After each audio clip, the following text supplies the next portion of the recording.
बिस्मिल्लाहिर्रहमानिर्रहीम।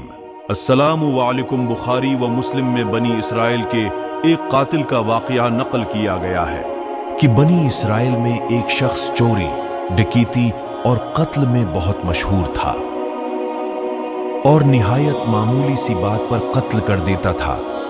होते होते उसके हाथ से 99 अफराद का कत्ल हो चुका।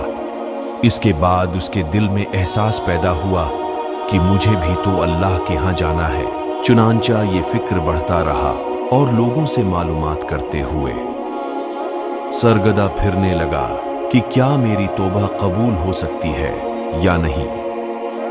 किसी आलम शख्स से मुलाकात की फिक्र हुई कि मालूम किया जाए कि ऐसे शख्स की तौबा कबूल हो सकती है या नहीं। इसी हवाले से लोगों ने एक आबिद शख्स के पास जाने का मशूरा दिया।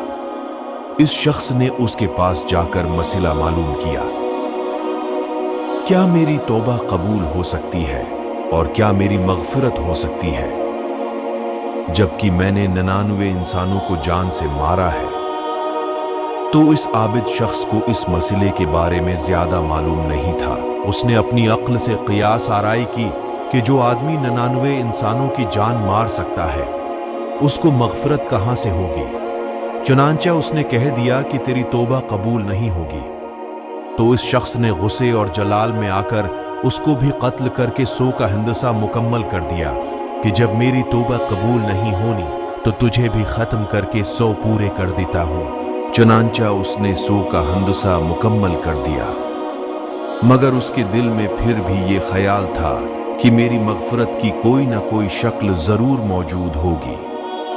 इसलिए उसने लोगों से फिर मालूमात का सिलसिला जारी कर दिया कि रुए जमीन में सबसे बड़ा आलम कौन है, वही मेरे मसले का हल बता सकता है। आखिर लोगों ने उसको बतलाया कि फिला जगह एक आलम रहता है, इससे जाके मालूम करो। चुनांचा उसने इस आलम साहिब के पास जाकर अपनी जिंदगी की सारी कारगुजारी सुनाई और 100 आदमियों को किस तरह से कत्ल किया, सारा कारनामा सुना दिया। मालूम किया कि अब बतलाइए कि मेरी तौबा कबूल हो सकती है। क्या अल्लाह के हां मुझ जैसे गुनाहगार के लिए भी मगफरत का कोई खाना है। तो इस आलम साहब को चौंकी इल्म था, तो उसने बतलाया कि तेरे गुनाह माफ करने में अल्लाह के हां कोई रुकावट नहीं। अल्लाह की रहमत का समंदर तुझ जैसे गुनाहगारों के गुनाहों से बहुत बड़ा और बहुत वसीआ है। चुनांचा इस आलम साहब ने उसे मशूरा दिया कि तुम फुला जगह सफर करके जाओ, वहां कुछ अल्लाह के बंदे रहते हैं, उनका मुशगला सिर्फ अल्लाह की इबादत है।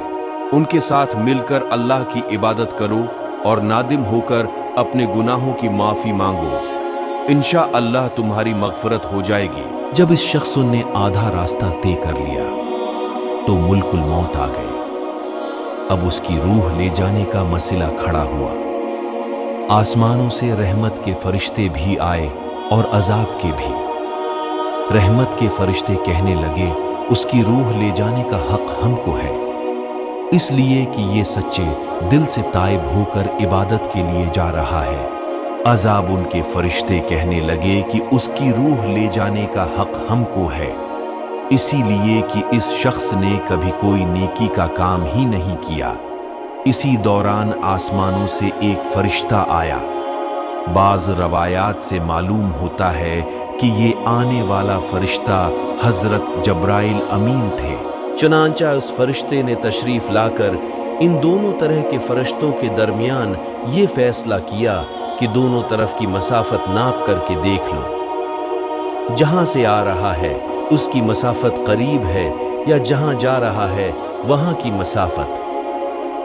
लिहाजा जहां की मसाफत करीब हो, इस शख्स को वहां वालों में शुमार कर दिया जाए। चुनांचा दोनों तरफ की जमीन नाप कर देखी गई तो जहां जा रहा था वहां की मसाफत जहां से आ रहा था उसके मुकाबले में सिर्फ एक बालशत करीब है। चुनांचा फैसला हुआ कि मकामी मसीहत से मकाम इबादत सिर्फ एक बालशत करीब है, इसीलिए रहमत के फरिश्तों को उसको ले जाने का हक हासिल हुआ। उम्मीद करता हूं कि आज की वीडियो आपको अच्छी लगी होगी। अगर आपको हमारी वीडियो अच्छी लगी हो तो हमारी वीडियो को लाइक करें اور مزید اس طرح کی ویڈیوز کے لیے ہمارے چینل کو بھی سبسکرائب کر لیں۔